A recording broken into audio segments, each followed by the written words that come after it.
7 та 15 тисяч рублів штрафу. Такий присуд окупаційного Київського райсуду Сімферополя для Рєзи Решетова та брата політв'язня Асана Ахтемова Арсена, яких визнали винними у нібито порушенні карантину. Вони серед інших кримських татар 4 вересня прийшли до будівлі окупаційного ФСБ, щоб дізнатися про долю 5 викрадених співвітчизників. За словами захисника Сабрі Талипова, окупаційний суддя пояснив присуд покаранням за перебування серед людей без захисної маски, а усі доводи захисту відкинув. Сотрудники полиции, погрузив более 20 человек в один автобус, не обеспечив их масками, антисептиками, перчатками, не нарушили же этот же закон? Когда сотрудники полиции завели огромное количество людей, среди которых были старики, молодежь, женщины, в одно помещение непроветриваемое, не обеспечив их опять же теми масками, антисептиками и перчатками, не нарушили же этот же закон? На что мы не получили никакого ответа. И видно было, что по выражению лица судьи, что он, наш довод был действительно аргументированный, но приказ сверху нельзя обойти стороною. 4 вересня біля окупаційного управління ФСБ силовики затримали 58 людей. Усіх відвезли до окупаційних відділків поліції. 2 кримських татар звинуватили у непокорі окупаційним поліціянтам, а решту у порушенні карантинних обмежень. На усіх склали адмінпротоколи, а 50 людей вже отримали штрафи від 5 до 30 тисяч рублів.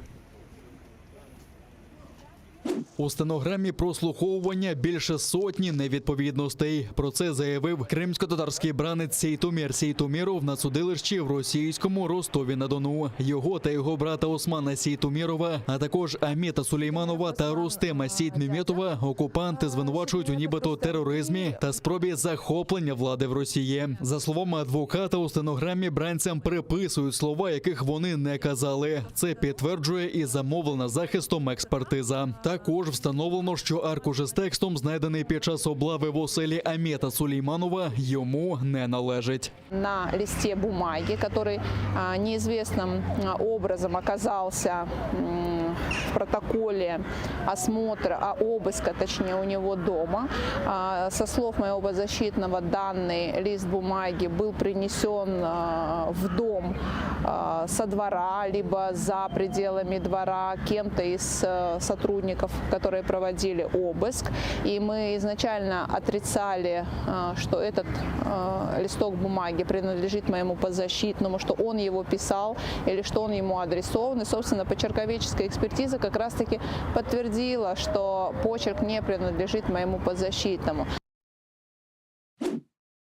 Європейський Союз засудив перепис населення в окупованому Криму. Окупанти з 15 жовтня по 14 листопада рахуватимуть мешканців півострова. Крім того, в ЄС засудили чергову незаконну призовну кампанію, яку Росія розпочала на окупованому півострові. У Брюсселі назвали це порушенням міжнародного та гуманітарного права. Такі дії є спробою узаконити незаконну анексію Криму і ще більше підірвати суверенітет та територіальну цілісність України в її міжнародно визнаних кордонах, заявив спікер Єврокомісії Петер Стано. Європейський Союз закликає Росію припинити порушення міжнародного права та гуманітарного права на Кримському півострові. Європейський Союз продовжуватиме працювати над мирним припиненням незаконної анексії півострова Росією, як було підтверджено на першому саміті Міжнародної Кримської платформи 23 серпня. Європейський Союз буде продовжувати проводити політику невизнання.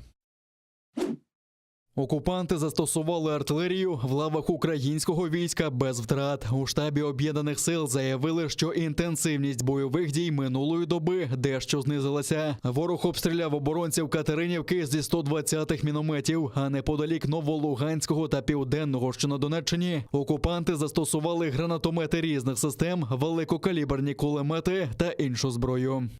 Наші захисники відкривали вогонь у відповідь, не застосовуючи заборонене мінськими домовленостями озброєння, та змусили противника припинити вогневу активність.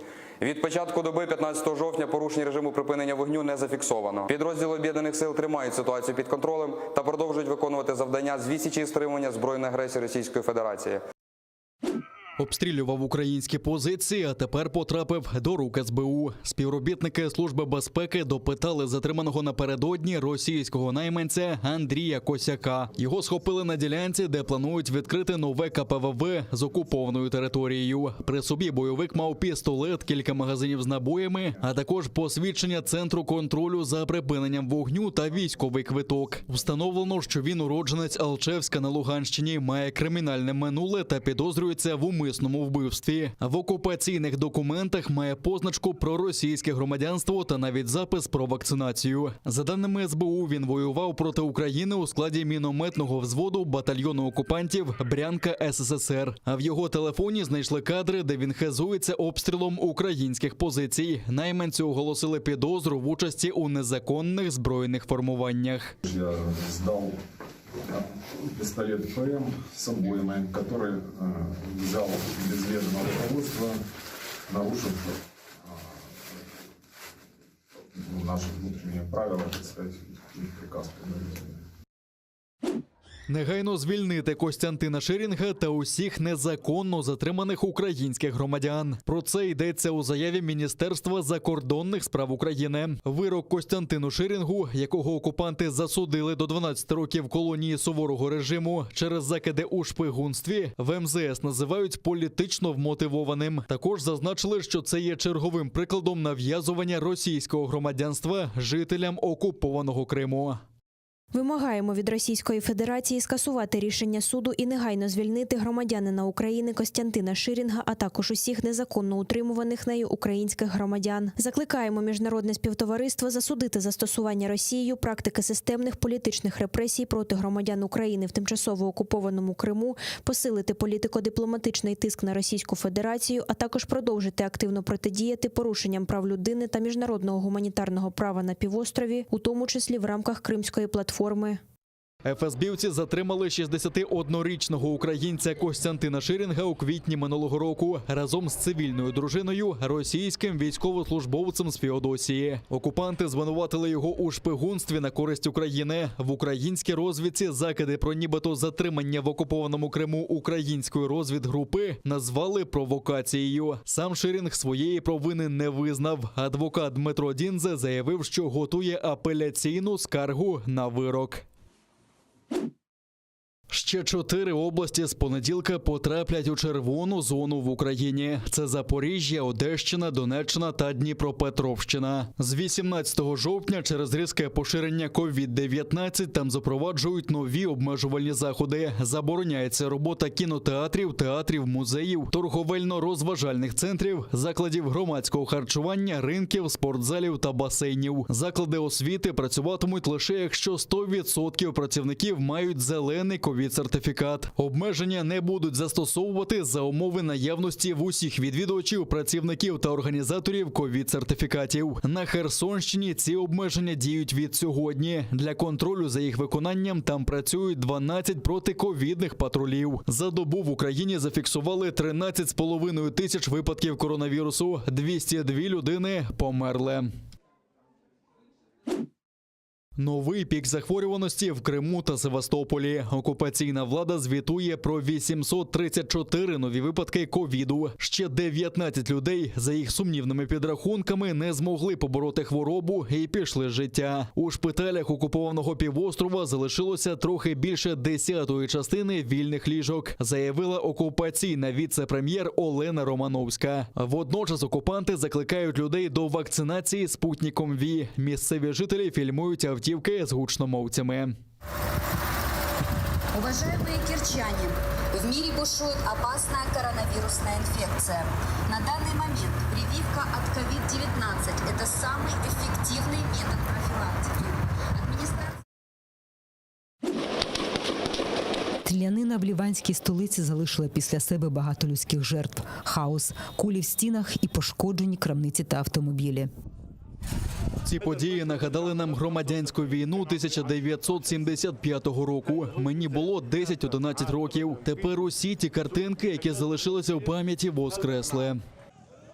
Стрілянина сталася на демонстрації проти того, як ведеться розслідування минулорічного вибуху в міському порту.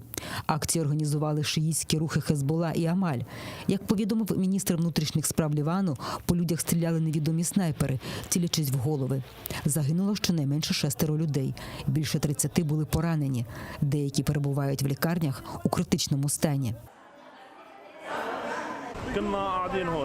Ми сиділи тут і почули постріли. Ми утекли і побачили, що наші машини пошкоджені.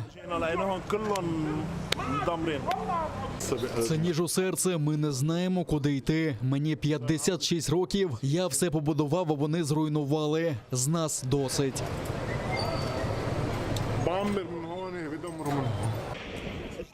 Організатори акції звинуватили в нападі місцеву християнську партію та у відповідь поклала відповідальність за вбивство на Хезболу. Ведеться розслідування. Акції невдоволених розслідуванням в Лівані стали звичайним явищем, оскільки досі нікого не притягли до відповідальності за катастрофу.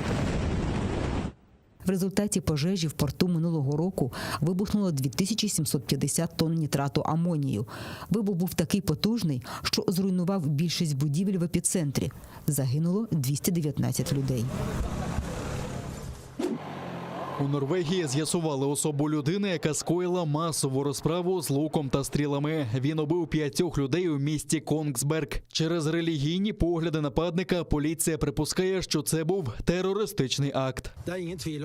Без сумніву, ці дії схожі на акт тероризму. Але розслідування має тривати, щоб зрозуміти мотиви підозрюваного.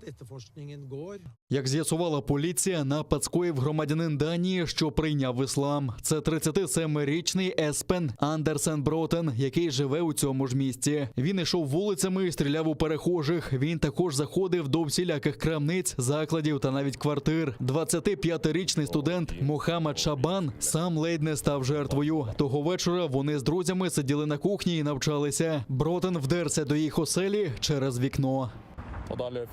Ми побігли в спальню, щоб урятуватися. Я тримав ручку дверей, бо головні двері не було замкнено. І він міг увійти. З вікна я бачив чоловіка в сірих джинсах і білій майці. Я бачив його зі спини. Загалом загинуло 4 жінки і чоловік. Усім було від 50 до 70 років. Ще 3, зокрема і поліціянта, який не був тоді при виконанні, поранено. Напади на випадкових людей в громадських місцях – це звичний спосіб дій крайніх ісламістів, які влаштовують теракти на Заході. Бротена ув'язнено. Він уже взяв на себе відповідальність за вбивство. Його адвокат підтвердив, що підзахисний співпрацює з поліцією і дав докладні свідчення. Слідство вважає, що він діяв сам. Ця експозиція буквально засліплює. Тут можна побачити коштовності, які пожертвували українські церкві. Це дари гетьманів, полковників, сотників та інших впливових людей, які жили між 17 та 19 століттям.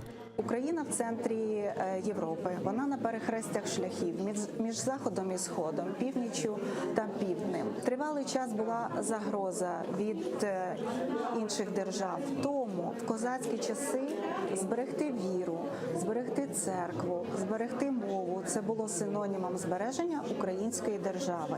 Тут можна побачити понад 30 церковних та світських старожитностей із дорогоцінних металів та каменів. Ці кухлі – роботи німецьких та польських майстрів. Їх датують 17 століттям. В Європі в ті часи надзвичайно популярним була така страва, як печене м'ясо. Її запивали величезною кількістю квасу або пива. І кухлі – це популярний різновид посуду для пиття в Європі і в нас. На експонатах викарбовано так звані вкладні написи. Вони містять інформацію про соціальний стан їхніх власників. Зібрані експонати, які розповідають про людей, що стоять за цими предметами. Це виставка більше про історію України від 16 до 19 століття, але переважно тут предмети кінця 17 і 18 століття. От саме такий бурхливий період в історії України, коли стверджувалася держава, коли стверджувалася нація. Виставку присвячено 970-річчю заснування Києво-Печерського монастиря. Вона триватиме до кінця року. Приєднуйтесь до сім'ї АТР та підпишіться на сайт нашого телеканалу. Для цього наберіть в браузері atr.ua, натисніть на кнопку «Вступити в сім'ю АТР», виберіть суму і натисніть кнопку «Підтримати АТР». Після цього заповніть дані своєї картки та електронної пошти. Оберіть регулярність платежу, погодьтеся з умовами програми та натисніть кнопку «Оплатити». Перший кримсько-татарський телеканал АТР – це максимальна та ексклюзивна інформація про Крим. Це єдиний осередок свободи слова для кримсько-татарського народу. Підписка на наш сайт – це підтримка нашої інформаційної боротьби та ваш внесок у повернення півострову додому, в Україну.